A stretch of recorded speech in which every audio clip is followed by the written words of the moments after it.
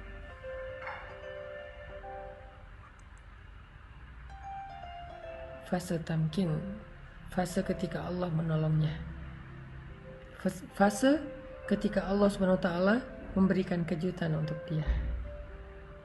Tunggu deh, Allah tuh gak pernah ingkar janji loh. Allah itu gak pernah ingkar janji, jadi tunggu deh. Pasti kita akan mendapatkan kejutan dari Allah, itu pasti. Yang perlu kita kuatkan sekarang adalah kesabaran kita. Bukan mempertanyakan ada nggak apa yang Allah janjikan, itu udah nggak perlu dipertanyain, karena Allah nggak pernah ingkar janji, dan Allah maha kuasa untuk menunaikan janjinya, nggak ada yang bisa menghalanginya.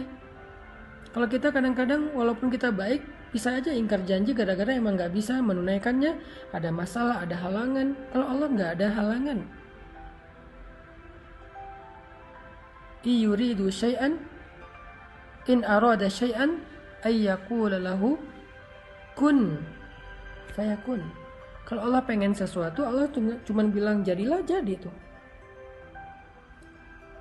Jadi kita nggak perlu mempertanyakan apakah janji itu ada, apakah kejutan itu ada. Itu bukan bagian kita.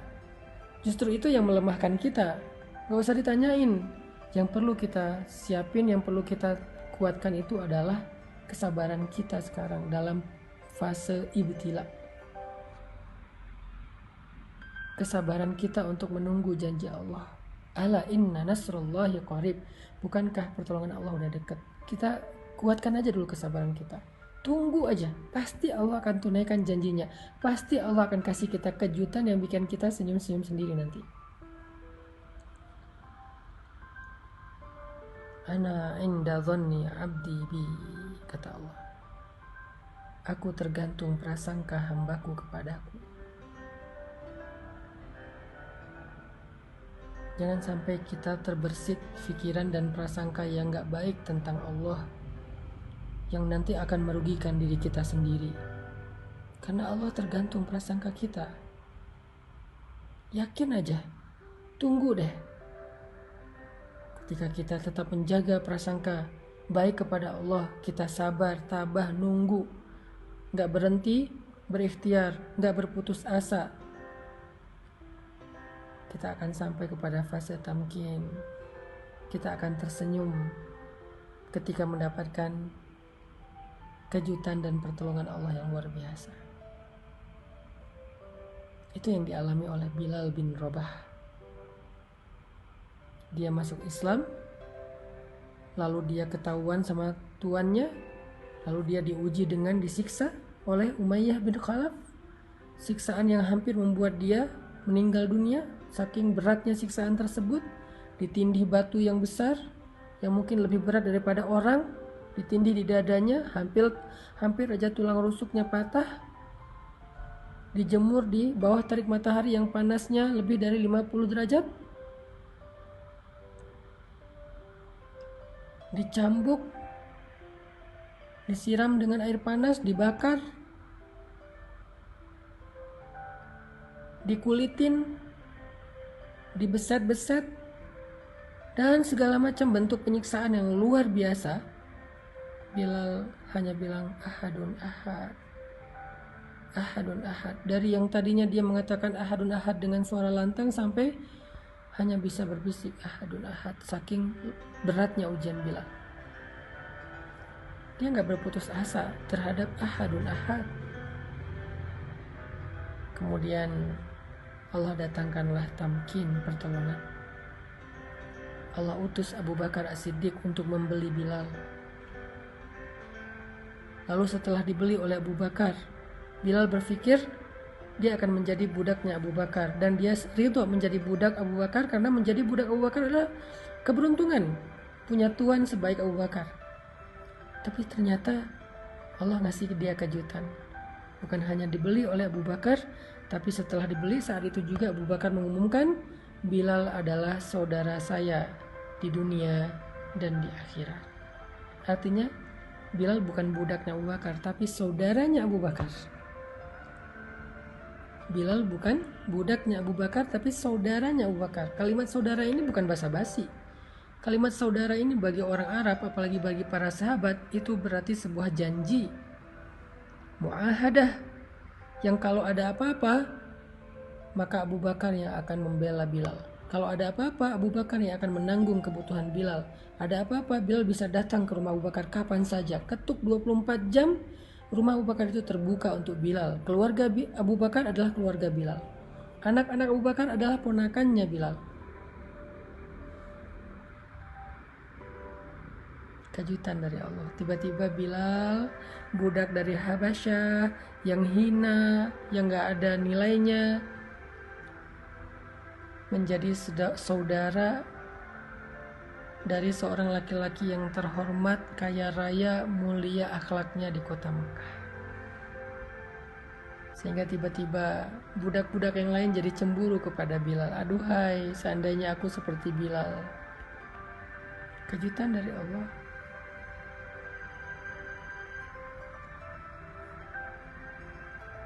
Semua budak-budak cemburu sama Bilal, terutama temannya Bilal yang bernama Wahsy. Dia pengen jadi kayak Bilal. Dia pengen mendapatkan keistimewaan yang didapatkan oleh Bilal.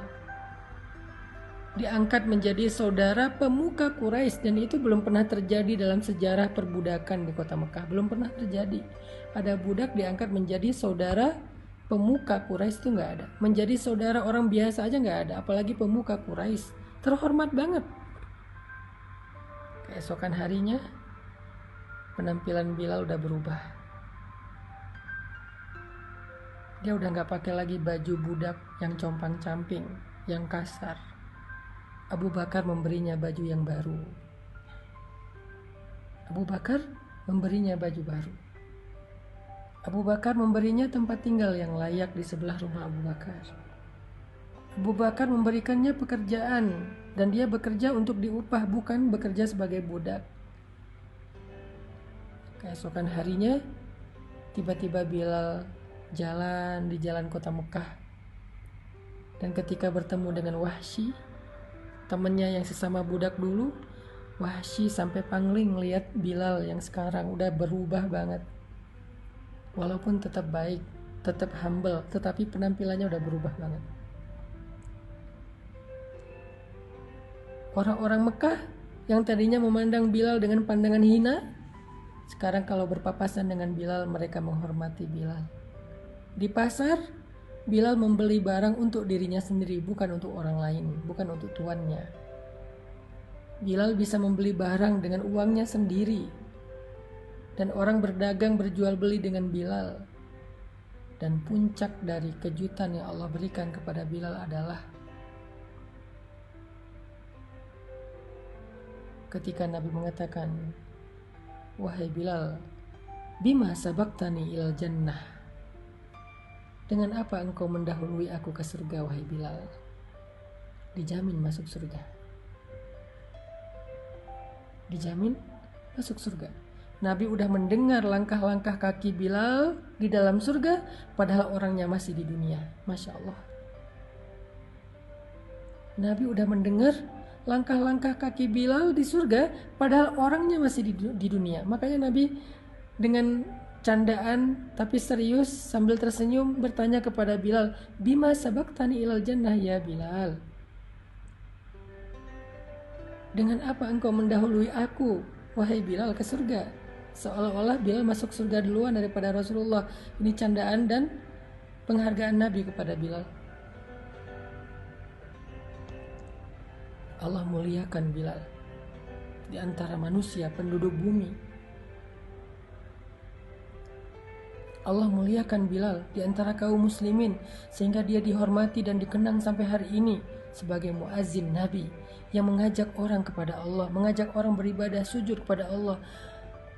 Dia muazzin kesayangan dan khusus di zaman Nabi. Allah muliakan Bilal bahkan di antara penduduk langit. Tamkin, kejutan. Allah gak pernah ingkar janji. Tapi sebelum sampai kepada kejutan-kejutan yang luar biasa ini, Bilal harus melewati ujian yang sangat berat. Fase ibtila yang luar biasa yang hampir membuatnya terbunuh. Ketika diuji, semua orang kasihan sama dia. Semua orang berpikir dan khawatir dia akan mati dengan ujian ini. Sampai Wahsy berkali-kali bilang kepada Bilal, Bilal udahlah, nyerah aja. Bilal udahlah, lakukan aja apa yang diinginkan Tuanmu supaya engkau tidak disiksa lagi. Aku gak kuat ngelihat kamu setiap hari disiksa dari pagi sampai malam. Tapi Bilal bertahan dengan ahadun ahadnya. Dan setelah ujian itu Bilal mendapatkan pertolongan dan kejutan Allah, barulah orang mengatakan, aduhai seandainya saya menjadi seperti Bilal. Jadi teman-teman yang berhijrah, termasuk saya, kita semuanya kan dalam proses berhijrah kepada Allah Subhanahu wa taala. Semua kita punya masa lalu. Semua kita punya keburukan, aib yang kadang Allah sengaja menutupi aib itu dari manusia karena Allah pengen menjaga kita, memuliakan kita. Tapi pastinya semua kita punya aib. Nah, kita semua karena punya aib berhijrah sekarang. Dalam proses hijrah ini, kalau kita mendapatkan ujian, sekarang kita jadi tahu, oh emang ini sunnatullahnya. Emang kayak gini jalannya. Kalau saya berharap dengan berhijrah langsung dapat kebaikan, saya tuh terlalu kegeeran. Emang saya lebih keren daripada Rasulullah dan Bilal apa? Emang kayak gini, fasenya tuh emang kayak gini, skenarionya emang kayak gini. Tapi jangan berkecil hati.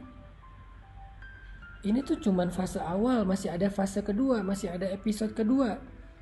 Dan episode kedua itulah yang kita tunggu-tunggu. Episode kedua itulah yang kita harapin. Dan itu pasti selama kita sabar. Wabasyiris sabirin. Sampaikan berita gembira kepada orang yang sabar. Sampaikan. Apa aja berita gembira kalau kita sabar? Yang tadi saya sampaikan tuh tentang Bilal. Itulah berita gembira. Maka teman-teman yang dirahmati Allah SWT, Mbak yang tadi bertanya, kalau sekarang sedang mengalami ujian setelah meninggalkan pekerjaan yang ada ribanya, kalau sekarang sedang mengalami ujian kesendirian setelah memutuskan gak mau pacaran lagi, kalau sekarang sedang mengalami ujian ketidaknyamanan setelah berhijab, kalau sekarang sedang mengalami ujian setelah belajar agama,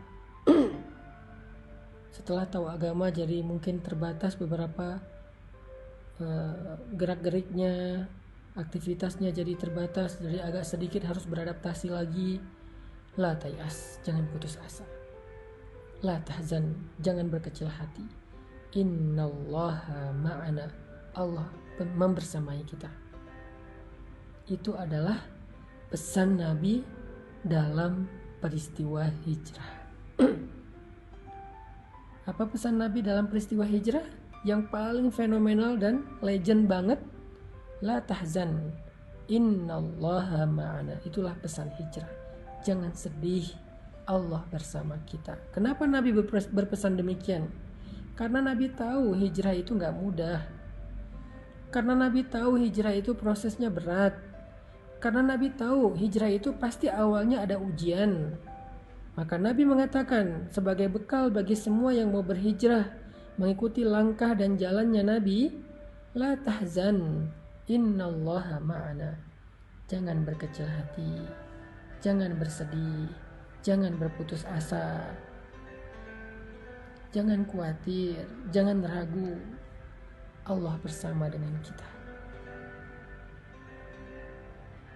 Itu aja yang jadi modal kita dalam proses hijrah. Pegang kata-kata Nabi itu. La tahzan innallaha ma'ana. Pegang kata-kata Allah, wabasyiris sabirin. Agar kita bisa melalui fase ibtila kita. Jangan pernah berandai-andai kita sampai ke tamkin sebelum kita melewati ibtila. Nggak ada itu ceritanya.